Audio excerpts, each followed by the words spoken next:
Hello friends, welcome to SKAN IAS. Recognizing caste based violence against women, ये एक article caste based violence पर आधारित है। इस आर्टिकल के अंदर एक कॉन्सेप्ट है इंटरसेक्शनलिटी।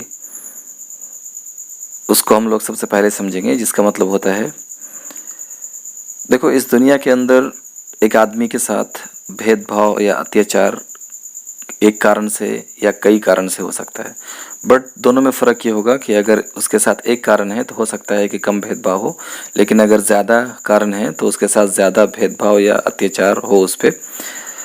या फिर ऐसा भी हो सकता है कि एक व्यक्ति जिसके पास एक कारण है अत्याचार का, लेकिन उसके साथ 3-4 प्रिविलेज्ड कोई विशेषताएं जुड़ी हैं, तो उसके साथ अपराध ना भी हो। इसे एक एग्जाम्पल से देकर समझाया गया है कि एक अमेरिकन है जो कि वाइट है और साथ साथ वो गे और गरीब दोनों है।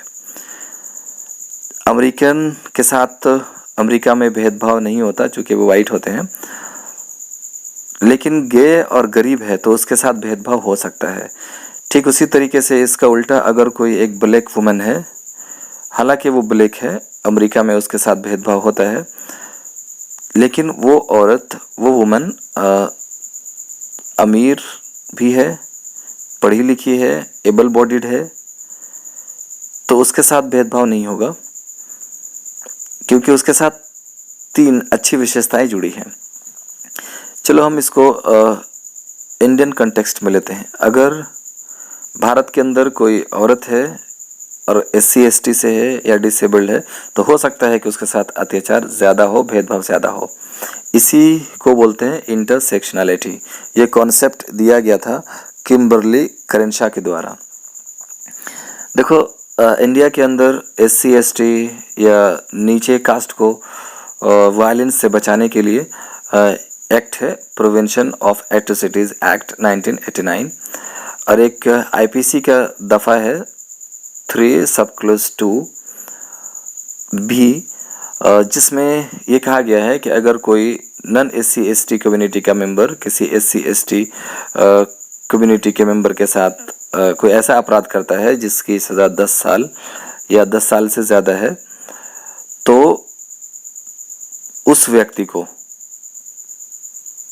जो A है, जिसने अगर B के साथ सपोज उसने रेप किया है, तो उस पर 2 दफ़ा लोड हो जाएगा। एक तो रेप का, और एक चूँकि उसने SC/ST के साथ किया है तो उसको उसका दूसरा जो दफ़ा है वो लोड हो जाएगा। दूसरा दफ़ा में, जो कि दूसरा दफ़ा ये है 3 सब क्लोज 2 भी, जिसमें लिखा गया है कि अगर ये ऐसा अपराध, ऐसा घिनौना अपराध किसी ST/SC के साथ होता है, तो उस व्यक्ति को 10 साल की सज़ा ना हो करके उसे उम्र कैद की सज़ा हो सकती है।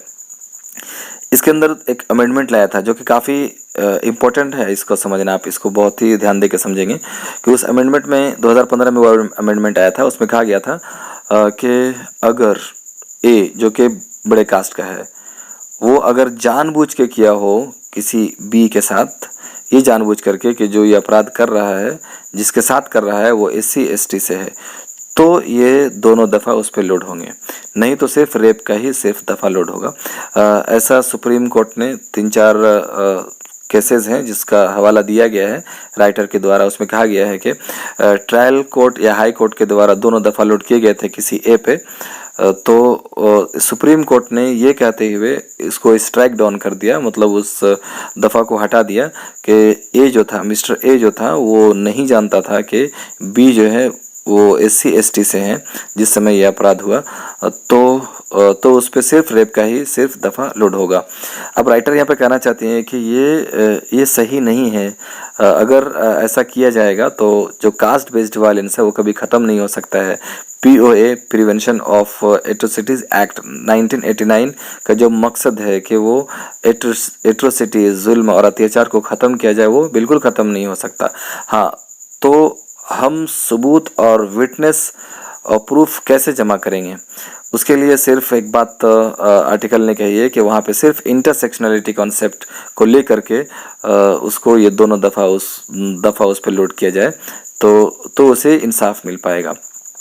मतलब ये होता है कि अगर वो औरत सिर्फ SC/ST है, इसे या फिर डिसेबल्ड है, कोई औरत है या उसके साथ और भी 2-3 प्लस लगे हुए हैं उसकी आइडेंटिटी में, जो कि आधार बन जाता है उसके साथ डिस्क्रिमिनेशन और अत्याचार का, तो डेफिनेटली ए पे जो कि बड़े कास्ट का है उस पे वो दफ़ा लोड होना चाहिए, ताकि हम औरतों को बचा सकेंगे इस तरह के घिनौने अपराध से।